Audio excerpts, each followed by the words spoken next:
সুপ্রভাত বন্ধুরা, কেমন আছো তোমরা সবাই? আমাদের গল্পকথার নতুন একটি ভিডিওতে তোমাদেরকে জানাই অনেক স্বাগত। আশা করছি সবাই খুব ভালো আছো আর সুস্থ আছো, আর আমরাও বেশ ভালো আছি।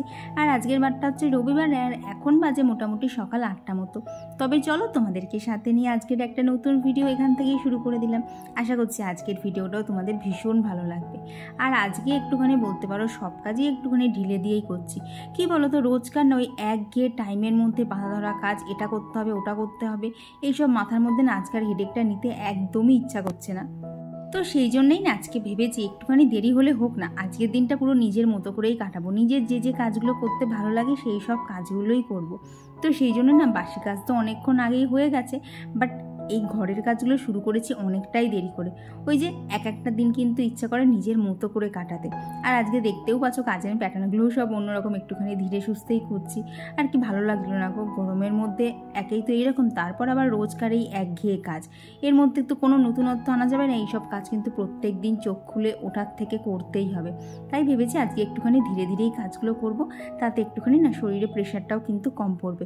আর গরমে এমনিতেই যা নাজেহাল অবস্থা, তাতে আর কি বলবো বলো, আমাদের প্রত্যেকেরই অবস্থা খুবই খারাপ হয়ে যাচ্ছে। ওই জন্য দেখো কাজ করতে করতে আজকে এই যে একটুখানি গাছপালাগুলোকে দেখছি, একটুখানি দাঁড়িয়ে দাঁড়িয়ে হাওয়া খাচ্ছি, এইসবই চলছে বলতে পারো। আর এইদিকে দক্ষিণের জানলাটা দিয়ে না এত সুন্দর হাওয়া আসে, শুধু এখন বলে না, সকাল দুপুর রাত সবসময় এত সুন্দর হাওয়া আসে যে ওখানটাতে দাঁড়ালে জানো তো যেতেই ইচ্ছা করে না। কিন্তু ওখানে একটাই সমস্যা, কি বলতো, জানলাটা আর কি পুরোপুরি ইউজ করা যায় না, কারণ একদিকে তো আনলা আছে, তো সেদিককারের জানলাগুলো একদমই খোলা যায় না। তাই একটা সাইডের জানলা দিয়েই যেটুকু হাওয়া আসে সেইটুকু নিয়েই খুশি থাকতে হয় আর কি। আর এই দিকে যে জামা কাপড়গুলো গতকাল কাচা হয়েছিল, কালকে গোছাতে একদম ইচ্ছা করছিল না, তো সেগুলোই সমস্তটাই এখন সকালবেলা গুছিয়ে এই দেখো এইখানে কিন্তু অলরেডি অনেক জামা কাপড় দেওয়া আছে, তো তার মধ্যে আর দুটোকে বাড়িয়ে নিলাম। আর এদিকে একটুখানি কাজও বেড়ে গেল, কারণ কি বলতো, বিছানাটা ঝাড়ার আগে যদি গুছিয়ে ওখানে ঢুকিয়ে দিতাম না, তাহলে আর বিছানার চাদরটা ডবল রুমাল করে আর টান টান করতে হতো না। কিন্তু কি করা যাবে গো, ভুলে গেছি। তো এদিকে দেখো, এদিকে রুমালটাকেও গুছিয়ে রেখে দিলাম। আর রুমাল দেখবে এমন একটা জিনিস, সেটা মানে ছেড়ে কম, হারিয়ে যায় আর নষ্ট হয়ে যায় বেশি। তো সেই জন্যই আমি ঠিক করেছি রুমালগুলোকে না একদম যখনই দেখবো রুমাল আছে কোথাও না রাখি, ওইখানে একটা জায়গা সেটই করে দিয়েছি, ওই জায়গাটা শুধু রুমালের জন্যই রাখবো। আর এরকম করে যদি রাখা যায় তাহলে দেখবে রুমাল কিন্তু সচরাচর আর এদিক ওদিক হয়ে যাচ্ছে না। আর এই যে এখন বাসি ঘরটাকে এখানে একটুখানি ঝাড় দিয়ে নিচ্ছি। আর দেখতেই পাচ্ছ আজকে সব কাজই শুয়ে বসে করছি আর কি, মানে ঝাড়টা দিচ্ছি সেটাও বসতে বসতে। আজকে না একদম জানো তো কাজ করতে ইচ্ছা করছিল না, কিন্তু কি করব, সবের মাঝখানে তো সবাইকে দেয়া মানে দেখভালটা তো করতেই হবে। তো এদিকে ঘরটা ঝাড় দেওয়া গেলো, এখন এই যে গাছগুলোকে এখান থেকে নিচে নামিয়ে দিয়ে এদিকে চাদরটা রাঙিয়ে দেবো, নাহলে ঘরটা আটটু বাদে যে পরিমাণ গরম হয়ে যাবে তখন আর ঘরের মধ্যে আসাই যাবে না। দিয়ে এই যে ওপরের সমস্ত কাজগুলো কমপ্লিট করে ফেলেছি। আর জানো তো গাছেও কিন্তু এর মধ্যে জল দিয়ে দিয়েছি, তো সেটা শেয়ার করা হয়নি। আর এই যে নিচে এসে 4টে আমন্ড আর একটুখানি জল, ব্যাস ওটা খেয়ে নিজেকে অনেকটা এনার্জেটিক করে নিলাম। নিয়ে এই যে এখন একটুখানি চা বসিয়ে দিলাম। আসলে কি বলতো, চাটা না কৌশিক বাড়ি থাকলেই এত আয়োজন করে খাওয়া হয়, নাহলে কিন্তু আর খাওয়া হয় না। আর এইদিকে আমি তো কাজ করছিলাম, ওইদিকে কিন্তু কৌশিক আজকে চাউমিনের জোগাড়ও করে ফেলেছে। তো ছুটির দিনেও যখন বাড়ি থাকে ওই কিন্তু চাউমিনের সমস্ত কিছুই আমার কেটে দেয়, আমার অতটা হেডেক থাকে না। আর এদিকে দেখো যেহেতু চিকেনটা ধুলাম, আর দেখবে চিকেনটা ধোয়ার পর না হাতে কেমন একটা না গন্ধ হয়ে যায়, তো আমি যখনই চিকেন ধুই আমাকে হ্যান্ড ওয়াশ দিয়ে হাত ধুতেই হবে, নাহলে ভালোই লাগে না। আর আজকে ভেবেছি বলো তো চিকেনটা একটুখানি অন্যরকমভাবেই করবো। তো সেই জন্য দেখো এখানে কাজু বাদাম, চারমগজ আর পোস্ত একটুখানি শুকনো গুঁড়ো করে নিয়েছি, দিয়ে তার মধ্যে এখন বেশ কিছুটা পরিমাণ আদা, একটু বেশি করে রসুন, আর দিয়ে দিলাম হচ্ছে 4টে কাঁচা লঙ্কা, আর একটুখানি বলতে গেলে ধরো 4 ভাগের 1 ভাগ একটুখানি পেঁয়াজ এর মধ্যে দিয়ে দিয়েছি। আর এই যে পেঁয়াজগুলো দেখলে এগুলো পরে আলাদা করে পেস্ট করব। তো এখন এটা যে দেখলে এটাকেই ভালোভাবে পেস্ট করে নিলাম। নিয়ে এখন চিকেনটা ম্যারিনেট করব। তার জন্য এখানে নুন, হলুদ, একটুখানি কাশ্মীরি লঙ্কার গুঁড়ো, সামান্য পরিমাণ টক দই, আর যে পেস্টটা এক্ষুনি বানালাম না কাজু বাদাম চারমগজ দিয়ে, তো সেই পেস্টটাই এখানে দিয়ে দিলাম। দিয়ে খুব ভালোভাবে দেখো এখানে ম্যারিনেট করে নিচ্ছি। আর তারপর এখানে অ্যাড করে দেবো ছাতু। হ্যাঁ গো, রেসিপিটা আজকে একদমই নতুন দেখেছি, কোনোদিন এইভাবে এখন আমি চিকেন চাপ করিনি ছাতু দিয়ে, তো আজকে প্রথম ট্রাই করছিলাম। তো ওখানে তো ম্যারিনেট করে রেখে দিলাম ঢাকা দিয়ে। আর এখানে শুকনো খোলার মধ্যে গোটা জিরে, গোটা ধনে, গোটা গরম মশলা, আর নিয়েছি হচ্ছে শুকনো লঙ্কা, সাথে একটা স্টার অ্যানিস, জায়ফল, জয়িত্রী। তো এই সব কটা মশলা ভালোভাবে ওখানে ড্রাই রোস্ট করে গুঁড়িয়ে নেব। আর দেখো এর ফাঁকে কিন্তু আমার চাউমিনটাও এখানে হয়ে গেছে। তবে জানো তো আজকে তো চিকেন এনেছিল, তো সেই চিকেনেরই কিছু আর কি যেটা সলিড পিস থাকে না, সেখান থেকে বেশ খানিকটা চিকেন কিমা করে নিয়েছিলাম। তো আজকে বানাচ্ছি হচ্ছে এগ চিকেন চাউমিন। এটা না যখন আমরা আঙ্কেলেশ্বরে থাকতাম জানো তো, প্রত্যেক রবিবার এটা আমাদের হবেই। তার কারণ হচ্ছে রবিবার করে ও চিকেন আনতো, তো সেই চিকেনের থেকে আমি একটুখানি বাঁচিয়ে বুঝিয়ে কিন্তু ঠিকই চিকেন চাউমিন বানিয়ে নিতাম। তবে কি বলো তো, বাড়িতে এসে না এইসব দিকে আর মাথা ঘামাতে ইচ্ছা করে না। বাড়িতে এত পরিমাণ কাজ থাকে আর এত রান্না থাকে, তখন এক্সট্রা করে যে কিছু করবো না, ভালোই লাগে না। তবে আজকে ভেবেছি থাক, আজকে যত যাই হোক নিজের মন মতো একটুখানি রান্নাবান্না করবোই। তো সেই জন্যই দেখো আজকে ওখানে চিকেন চাপ বানাচ্ছি একদম রেস্টুরেন্টের মতো করে। তো রেসিপিটা আমি আগে জানতাম না, তবে বেশ কিছুদিন ধরে ফোনে আর কি স্ক্রল করতে করতে এই রেসিপিটা খুব বারবার আসছে, তাই আর দেরি না করে বানিয়েই ফেললাম। তো এখানে দেখো কড়ার মধ্যে একটুখানি তেল আর ঘি মিক্স করে নিয়েছি, তো তার মধ্যে 2টো এলাচ ফোড়নে দিয়েছিলাম, দিয়ে একটু পেঁয়াজ বাটা দিয়ে পেঁয়াজটা যতক্ষণ না আর কি গন্ধটা, কাঁচা গন্ধটা কেটে যায় ততক্ষণ পেঁয়াজটাকে ভেজেছি।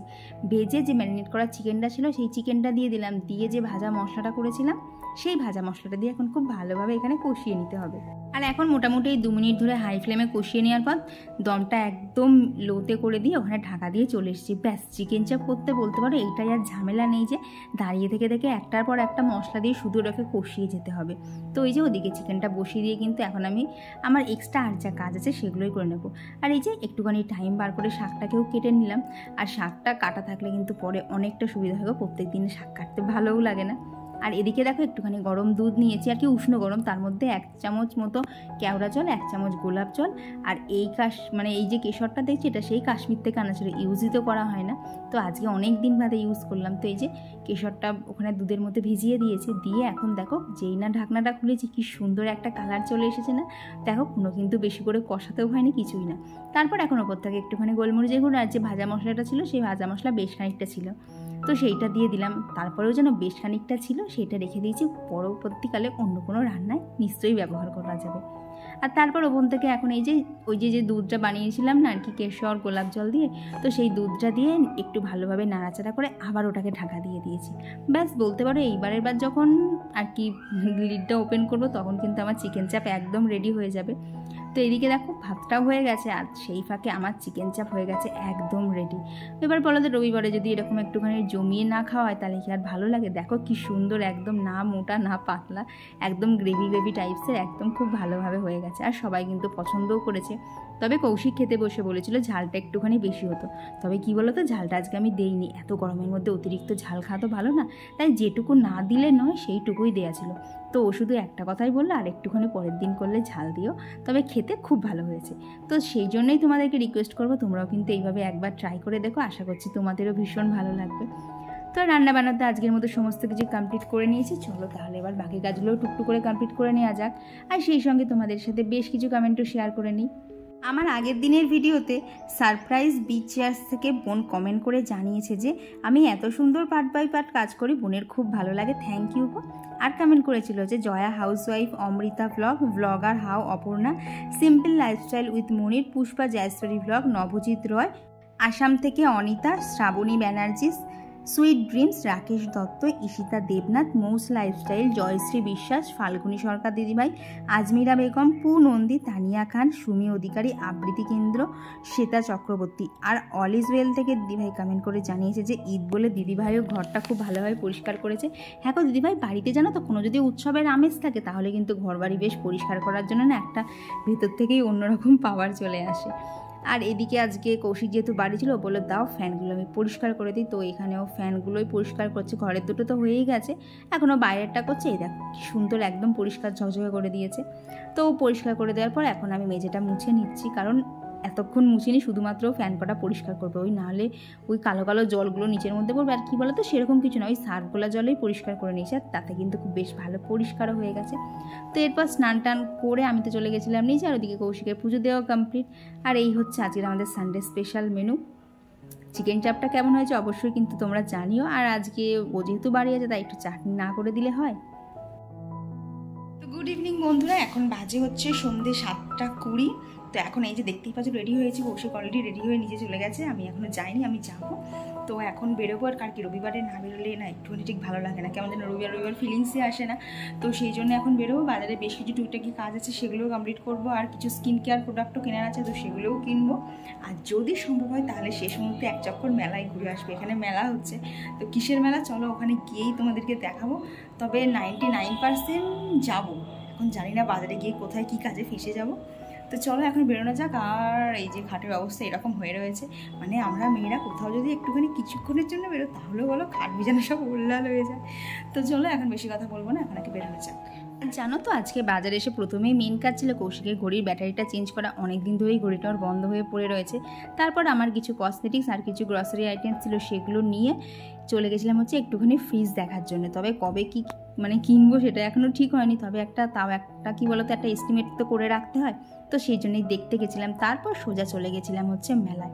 আর জানো তো আমাদের এখানে গঙ্গা পুজোর মেলায় একই সাথে 3টে প্রতিমা হয়। এই দেখো, এইটা হচ্ছে প্রথম প্রতিমা যেটা আমরা ঢুকতেই দেখেছিলাম, এইটা হচ্ছে দ্বিতীয় প্রতিমা। তো এখানেও একটুখানি দাঁড়িয়ে নিয়ে চলে গেলাম আমরা তৃতীয় প্রতিমার কাছে। প্রত্যেক বছরই আমাদের এখানে ঠিক যেখানটাতে আমাদের চুনি নদীর ঘাট আছে সেইখানে ঘাটের ধারে এই পুজোটা হয়। তো লাস্ট কবে এসেছিলাম ঠিকঠাক বলতেও পারবো না গতবার এসেছিলাম কি না, তবে আসলে বেশ ভালো লাগে গো। ছোটোবেলায় তো আসতাম, তো ছোটোবেলার জিনিসগুলো না দেখবে বড় হয়ে কিন্তু করতে বেশ মজা লাগে। তো মেলায় আজকে সেরকম কিছু খাওয়া দাওয়া হয়নি, ভালো লাগছিল না, গরমের মধ্যে এত ঘাম হচ্ছিলো। তো প্লেন এই জিলিপি নিয়ে চলে এসেছিলাম হচ্ছে বাড়ি। তো এই খাওয়া দাওয়া কমপ্লিট করে ঘরে এলাম, আর বাজে এখন হচ্ছে 11টা। আজকের দিনটা এখানে ইতি করতে হবে, আর শরীর দিচ্ছে না, তার মধ্যে অতিরিক্ত এই গরম সব দিয়ে না একদম মানে হাঁপ ধরে যাচ্ছে। তো চলো বন্ধুরা আজকের ভিডিওটা এখানেই রাখছি। ভিডিওটা ভালো লেগে থাকলে অবশ্যই এটা লাইক করে দিও, আর কেমন লাগলো তোমাদের আজকের ভিডিওটা জানাতে কিন্তু একদম ভুলো না। চলো আজকের জন্য গুড নাইট, টাটা। দেখা হচ্ছে খুব তাড়াতাড়ি আবার পরবর্তী ব্লগে।